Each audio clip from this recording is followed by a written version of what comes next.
आखिरकार अमेरिका युद्ध में कूद ही पड़ा। आज सुबह अमेरिकन B-2 फाइटर जेट्स ने इजरायल के साथ मिलकर ईरान के 3 न्यूक्लियर साइट्स को ख़त्म कर दिया या पूरी तरह डिस्ट्रॉय कर दिया है। ये वही B-2 फाइटर जेट्स हैं जिन्हें कहा जा रहा था कि सिर्फ अमेरिका ही न्यूक्लियर साइट्स को पूरी तरह से नष्ट कर सकता है। ये प्लेन्स 100 मीटर तक की गहराई में उतर कर मैसिव डिस्ट्रक्शन कर सकते थे और ये ईरान के यूरेनियम एनरिचमेंट थे, ये 90 मीटर की गहराई में थे, जिन्हें पूरी तरह से ख़त्म किया जा चुका है। ये साइट्स इतनी सिक्योर जगह थी कि इन्हें केवल अमेरिका ही नष्ट कर सकता था और इसके बाद ट्रंप ने तुरंत ट्वीट किया कि this is a historic moment for America, Israel and the entire world और अब शांति का समय शुरू हो गया है और अगर ईरान ने रिटेलिएट करने की कोशिश की तो ऐसी प्रतिक्रिया होगी जिससे ईरान ने कभी इसकी कल्पना भी नहीं करी होगी।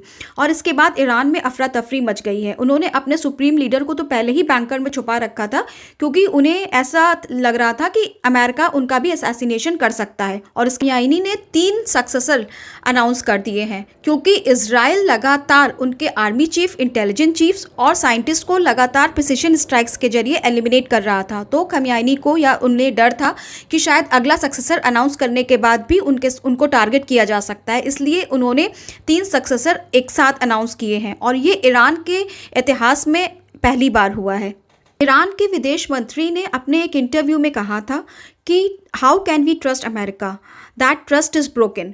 उनका सीधा निशाना ट्रंप पर था कि वो कब क्या बोलते हैं उसका कोई भरोसा नहीं। उन्होंने ये भी कहा कि अगर हमारे न्यूक्लियर साइट्स को नष्ट भी कर देगा या अमेरिका हम पर हमला भी करता है तो और पूरी तरह से अमेरिका सक्षम भी है, लेकिन हमारे पास टेक्नोलॉजी है, हमारे पास साइंटिस्ट है और हम फिर से केपेबल हैं उसको बनाने में। तो अब दुनिया की कोई भी ताकत हमें रोक नहीं सकती।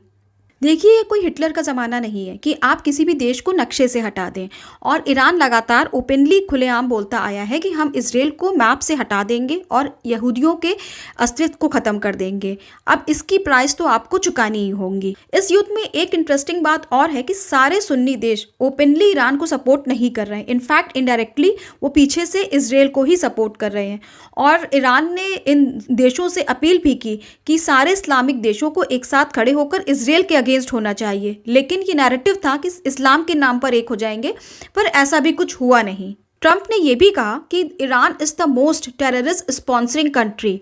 जिस तरह से इसने अपने प्रॉक्सी फोर्सेस हमास और हिजबुल्लाह को खड़ा कर रखा था, वो इजराइल पर पूरी तरह से अटैक करने की कोशिश थी। पहले इजराइल ने हमास और हिजबुल्लाह को ख़त्म किया, उसके बाद उसने ईरान पर हमला किया। तो इजराइल एक ऐसी कंट्री है जो आतंकवाद के खिलाफ पूरी दुनिया के लिए लड़ रही है और अब ईरान पर निर्भर करता है कि वो आगे पीस बनाए रखे।